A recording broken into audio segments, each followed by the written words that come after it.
है, मैं आपसे पूछना चाहता हूँ, इतने सारे पत्रकार है, कोई भी मोदी जी का 5 काम नहीं गिना पाएगा, आप गिनाएंगे?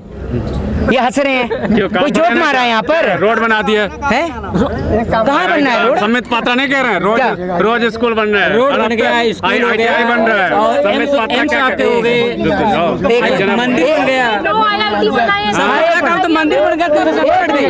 एक बोलो यार, एक देखिए ये देखिए, एक मिनट आइए सर, आप आइए, एक मिनट चाचा, एक मिनट आप आइए सर, आगे आइए, आप आइए, आपका स्वागत। हाँ, पहले एक एक करके काम गिनाइए, पहला काम गिनाइए। पहला 370। आप जम्मू कश्मीर में रहते हैं?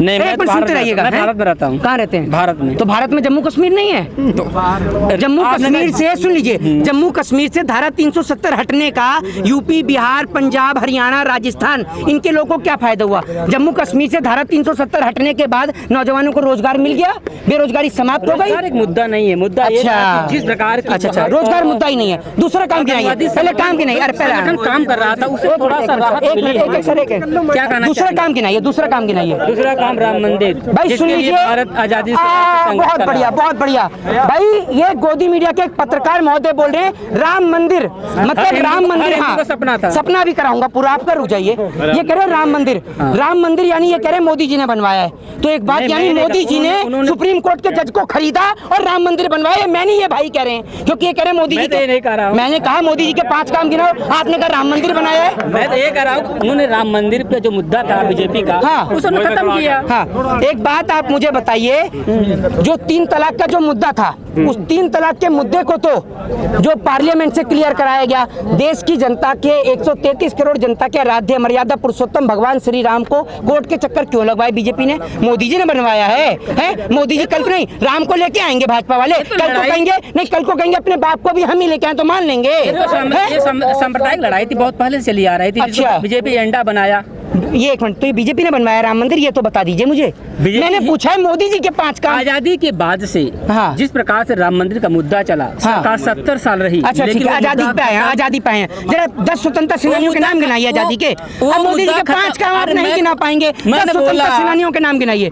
इनकी पत्रकारिता आज मैं दिखाता हूँ आपको। अरे 10 स्वतंत्रता सेनानियों के नाम गिनाइए, गिनाइए, गिनाइए, लगाइए, लगाइए। अरे सवाल, चलिए पत्रकारिता में कौन, अरे चुप रहिए एक मिनट, पत्रकारिता में कौन सा स्थान है भारत देश का? रुक जाइए, कौन सा स्थान है? स्थान नहीं, कोई स्थान ही नहीं है, मुद्दे की क्योंकि आप दलाल मीडिया है, गोदी मीडिया तो स्थान ही नहीं है। सकते हैं। हाँ, तो आप ये बताइए कौन सा स्थान है? अरे भारत देश में पत्रकारिता का कौन सा स्थान है, जरा बताइए। स्थान से बात नहीं, बात यहाँ सवाल। अरे आप सवाल, आप कोई जवाब ही नहीं दे रहे हैं। मैंने पूछा मोदी जी के 5 काम गिनाओ, तो 5 काम आप गिना ही नहीं रहे। गिनाओ ना, आप एक काम बताइए कोई ऐसा है। मैं गिनाता हूँ मोदी जी ने कितने झूठ बोले, कितने झूठ गिनना चाहेंगे, कितने झूठ गिनाऊं? मैं गिनाता हूँ, अरे मैं गिनाता हूँ मोदी जी के झूठ। देखिए ये मोदी जी के काम तो गिना नहीं पाए।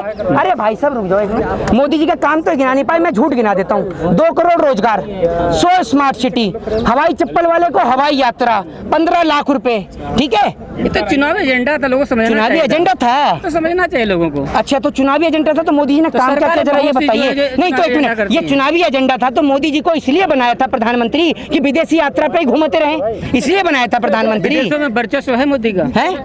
कितने विदेश घूम के आए हैं आप?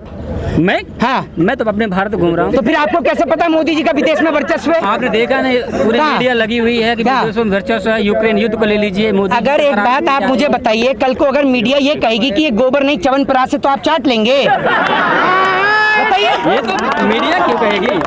मैं आप कह रहे हैं ना, आप कह रहे हैं मीडिया कह रही है, मीडिया तो सब कुछ कहती है। अगर मीडिया कल को ये कह देगी कि ये गोबर नहीं भैया च्यवनप्राश है तो आप चाट लेंगे। ये लोग जो गुमराह हो रहे हैं तो वोट क्यों करे जनता? फिर वोट क्यों करे जनता? किसे? आप जनता को क्यों नहीं समझा पा रहे हैं? थोड़ा खुल जाओ। जनता को हम नहीं समझा पा रहे हैं, ये जनता का आपने दिमाग उलझा रखा है। एक गाय के बच्चे को भी इतना पता है। अरे सुनिए तो, ये सुनिए, सुन लीजिए, सुन लीजिए ये, अरे सुन तो लीजिए, ये गाय के बच्चे को भी इतना पता है कि माँ का दूध पीऊंगा तो ताकत आएगी, इसलिए वो अपनी माँ का दूध पीता है। लेकिन इन्हें अंधभक्तों को इतना नहीं पता, ये गाय का गौमूत्र और गोबर खा रहे हैं। मोदी देखिए, कहा जाता अंधभक्त, अंधभक्त कहेंगे या समर्थक कहेंगे? किसे?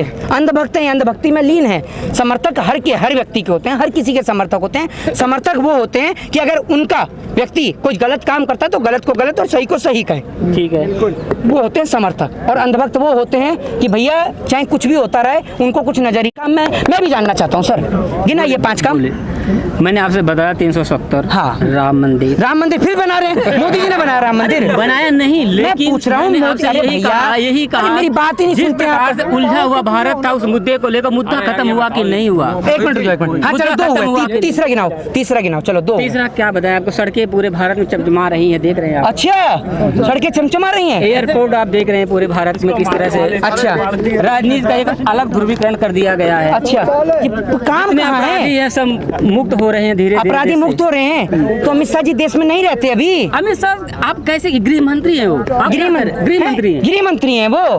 तो तड़ीपार कौन था फिर? क्लीन चिट मिली है? क्लीन चिट मिली या नहीं? तो मिलेगी नहीं क्या? ऐसे बहुत से नेता हैं अरे जिनके ऊपर भैया, आरोप लगता है। मैं पूछ रहा हूँ, शादी हो गई आपकी? शादी न होना एक अलग बात है, लेकिन हम मुद्दे की बात करते हैं। मैं कह रहा हूँ अमित शाह को क्लीन चिट मिली, कोर्ट से मिली या नहीं मिली? लीजिए आप, मैं कह रहा मिली या नहीं हूँ, आप मिली? बीसीसीआई में कुछ मेंबर हैं क्या? देखो ये है या नहीं है, ये बताइए ना। इसलिए नहीं बन सकते आप क्योंकि आपके पिताजी देश के गृह मंत्री नहीं है, आप हमारे पापा नहीं है। किसान तो है ना। अरे भैया, यहाँ जिसको देखो वो किसान का बेटा है। मोदी जी भी किसान के बेटे हैं, आप भी किसान के बेटे हैं। कौन? वो तो चाय वाले। वो कहते मैंने चाय बेची है, चाय की केतली दिखा दीजिए। चाय का स्टेशन तो मिला ही नहीं है। बहुत पुरानी केतली देख लेंगे, क्या हुआ है कोई केतली? भाई साहब, मोदी जी का बस नहीं चल रहा। अभी तक किसी पत्रकार ने इनसे ये नहीं पूछा कि मोदी जी इसरो के बारे में क्या कहेंगे, वरना मोदी जी यही कहते कि मित्रों, भाइयों, बहनों, इसरो से मेरा बचपन का नाता है। अब मीडिया वाले पूछेंगे कैसे, तो मोदी जी बताएंगे ऐसे कि जब मैं स्कूल में पढ़ता था तो मेरे से क्लास टीचर कहती थी कि लड़कियां उस रो में बैठेंगी और आप इस रो में बैठेंगे, तो मैं इस रो में हूँ। ये आप समझ लीजिए। अच्छा, मोदी जी गुमराह जनता क्यों हो रही मोदी की बातों से? क्यों गुमराह क्यों होती जनता, आप बताइए। सलमान बेटी का जो धरना होगा, हाँ, लेकिन बीजेपी वाले तो ये कह रहे हैं ना, जो भाई ये जो धरना है पहलवानों का नहीं है, हाँ। ये धरना है, हाँ। ये कांग्रेस वालों का है। अच्छा, अगर कांग्रेस के पास इतना वोट है तो कांग्रेस फिर भी विपक्ष में बैठी है, ये बताइए ना आप मुझे। इसका मतलब ईवीएम में गड़बड़ है फिर तो? सर ये तो आप बताएंगे ना। नहीं, मैं आपसे पूछ रहा हूँ, ये बताइए, ये आप भाई कांग्रेस से हैं? आप कांग्रेस से हैं? हाँ, मैं कांग्रेस। नहीं, एक मिनट बताइए, आप कांग्रेस से हैं क्या? कोई है यहाँ पर भाई? ये बताइए ना, ये आप किसके लिए आए यहाँ पर? बहन बेटियों को समर्थन देने के लिए आए ना? चाचा एक मिनट, आप आ गया हो तो जरा। चाचा कितनी उम्र है आपकी? 68 उम्र है इनकी। 68 साल की उम्र में इनका जमीन खरीदने की औकात ना किसी सरकार की नहीं है, ये बात आप समझ लीजिए। ये यहाँ आकर हम जैसे बच्चों को सिखा रहे हैं कि जब बात आपके देश की हो, आपकी मिट्टी की हो, जब बात आपकी देश की बेटियों की हो, तो किस प्रकार से अपने हक और अधिकार की लड़ाई लड़ी जाती है, वो हम इन जैसे लोगों से सीखते हैं। और हमारे को बड़ा गर्व और हमारी छाती चौड़ी होती है कि जिस आज़ादी के लिए हमारे देश के पूर्वजों ने अपनी जान कुर्बान करी, देश के स्वतंत्रता सेनानी के तौर पर काम किया, आज हम उस आज़ाद मुल्क में हम रहते हैं और हमें गर्व है इन जैसे लोगों पर। और मैं सैल्यूट करता हूँ इन जैसे लोगों पर जो यहाँ पर आते हैं। और ये आप इन्हें कांग्रेस का कहेंगे? चाचा आप कांग्रेस से? नहीं, क्या करते हैं आप चाचा? हम तो नौकरी कर रहे थे। नौकरी करते हैं, बताइए। दिन में राजस्थान के उप मुख्यमंत्री आए। भाई साहब बिल्कुल आएंगे, क्यों नहीं आएंगे। एक बात आप मुझे बताइए, राजस्थान के उप मुख्यमंत्री का क्या परिवार नहीं है? नहीं, वो ठीक है, मोदी जी का ही तो नहीं है, बाकी सबका तो है। ठीक है आपकी बात, उस बात से हम सहमत हैं। मोदी जी, 2024 का लोकसभा का इलेक्शन होना है और आप युवाओं को क्या संदेश देना चाहेंगे इस जंतर मंतर के प्रांगण से, जहां से राजनीति भी होती है, एक नेता भी निकलता है यहाँ से, आपने देखा भी है, क्या तो कहना चाहेंगे? संदेश तो आप सारा दे ही रहे हैं, 24 घंटे तो आप दिखाई रहे हैं। पाकिस्तान में बुरा हाल है, पाकिस्तान में हिंदुओं का बुरा हाल है, हम क्या संदेश दें? आप 24 घंटे रसिया और यूक्रेन दिखा रहे हैं, शर्म तो आपको आनी चाहिए।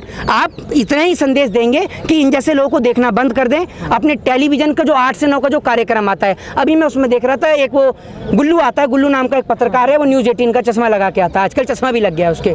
वो उसने बुला रखा था शो में धीरेन्द्र शास्त्री को। भाई साहब वो यहाँ आकर के पहलवानों को नहीं बुला सकता? मैं ये कहता हूँ कि अगर हर एक देश की गोदी मीडिया जिनको कहा जाता है, वो 1-1 घंटा का टाइम अगर देश के पहलवानों को दे तो पूरे देश के अंदर आवाज़ गूंजेगी इनकी। आज पूरे रोड पर बैरिकेड इधर से उधर लगा के बंद कर दिए हैं। इस पीछे वाले रोड से बसें निकल कर जाती थी ताकि लोगों को पता ना चले कि यहाँ पर क्या हो रहा है क्या नहीं हो रहा है। इस कारण से बैरिकेड लगा के यहाँ बंद कर दिया गया है। आप माने ना माने, इस देश के अंदर नरेंद्र मोदी जी पूरी तरीके से डिक्टेटरशिप यानी तानाशाही स्थापित करना चाहते हैं। ये बात आपको समझनी होगी। मगर लोग ये कहते हैं कि मुझे नरेंद्र मोदी से कोई दिक्कत नहीं है, उनकी चुप्पी से दिक्कत है। जी भाई साहब मैं आपको एक बात बता दूं, नरेंद्र मोदी जी वैसे भी कौन सा कुछ कह रहे हैं, चुप रहे, कोई दिक्कत नहीं है, लेकिन कम से कम ब्रजभूषण को गिरफ्तार तो करवा दें। क्यों नहीं गिरफ्तार कराते हैं? नहीं, वो तो ब्रजभूषण जी ने भी कहा अगर मोदी जी कह देंगे, अमित शाह जी कह देंगे तो मैं इस्तीफा दे दूंगा। अरे मोदी जी अमित शाह तो कहेंगे ही नहीं, क्योंकि आपने पार्टी फंड में इतना मोटा चंदा देते हैं। मोदी और अमित शाह कहाँ से कह देंगे? कैसी बात कर रहे हैं आप? कह देंगे आप? भाई साहब मैं आपसे इसीलिए कहता हूँ, ये जो मोदी जी की दलाली करके आपके भी आधे साफ हुए हैं, हैं, इतनी मत करिए, पूरे हो जाएंगे, इसीलिए कह रहा हूँ आपसे। क्यों छोड़ दें? आप युवाओं को बोलिए जो 2024 क्यों छोड़ दें सर? आप मोदी जी की इतनी जो तारीफें करते हैं, जरा यहाँ भी गिनाइए तारीफ। मैं तारीफ संबित पात्रा के सामने सारी तारीफ गिनाएंगे, हमारे सामने भी गिनाइए। मेरा कहने का मतलब जो युवा है वो भी यूथ भी भाग जा रहा है, क्या क्या कारण है? यूथ क्यों नहीं भटकेगा? 24 घंटे नहीं, 24 घंटे आप जब यूथ क्यों नहीं भटकेगा? आप यूथ देखिए सही रास्ते पे आएगा जब आप धीरेन्द्र शास्त्री जैसे लोगों को इंटरव्यू लेंगे। आप उनकी जगह इंटरव्यू लेने का काम करिए, IAS IPS का इंटरव्यू लीजिए ना। आप क्यों नहीं लेते? आप डॉक्टर्स का लीजिए, आप इंजीनियर का लीजिए, एडवोकेट का लीजिए। आप जैसे लोगों का इंटरव्यू लेंगे वैसे ही लोगों को तो देश सुनेगा। जब आप इंटरव्यू ले रहे हैं उनका, धीरेन्द्र शास्त्री का, लोग कह रहे हैं कि वो 26-27 साल का लौंडा जो है वो हिंदू राष्ट्र की मांग कर रहा है। अगर वो पढ़ा लिखा होता तो संविधान वाले राष्ट्र की मांग करता, नहीं पढ़ा तभी हिंदू राष्ट्र की मांग कर रहा है। एक बात बताइए, ये भारत धार्मिक देश है, बहुत धार्मिक देश है, हाँ। बहुत से धर्म यहाँ पर है। जो युवा हैं, हाँ। जो लोग वही देखना चाह रहे हैं और धीरेन्द्र शास्त्री लोगों को अपनी तरफ वही दिखाना चाह रहे हैं। हाँ। नहीं, इस देश का नौजवान नहीं, इस देश का नौजवान ये देखना चाहता है हिंदू राष्ट्र। अभी आपने देखा बिहार में कितना बड़ा जो कि आंदोलन हुआ। मैं नहीं देखता, आप देखते हैं। आप आचार्य होंगे आपके, आप मानते हो? मैं नहीं देखता। आचार्य नहीं, मेरा कहने मतलब यूथ है साथ में। क्यों देखेंगे हम? शास्त्री जैसे लोग तो हाँ, तो मैं तो 100 साल का बुढ़ा हो गया ना, मैं तो 100 साल का बुढ़ा हो गया, हम तो नहीं देखते। तो ये क्यों देखेंगे हम? आज इन युवाओं को वैज्ञानिकों की तरफ बढ़ना चाहिए, सोशल इंजीनियरिंग करनी चाहिए और चीजों डेवलप। तो एक बात आप मुझे बताइए, नहीं आप लोग दिखाते यही हैं, आप लोग दिखाते यही हैं। 24 घंटे नहीं दिखाते क्या मीडिया पर? 24 घंटे यही दिखाते हैं। आप चर्चा करिए एजुकेशन के ऊपर, हेल्थ के ऊपर, डेवलपमेंट के ऊपर, देश के विकास को लेकर कि देश का कैसे प्रोग्रेस किया जाए उसके ऊपर चर्चा करिए, तो देश के नौजवान उसे सुनेंगे।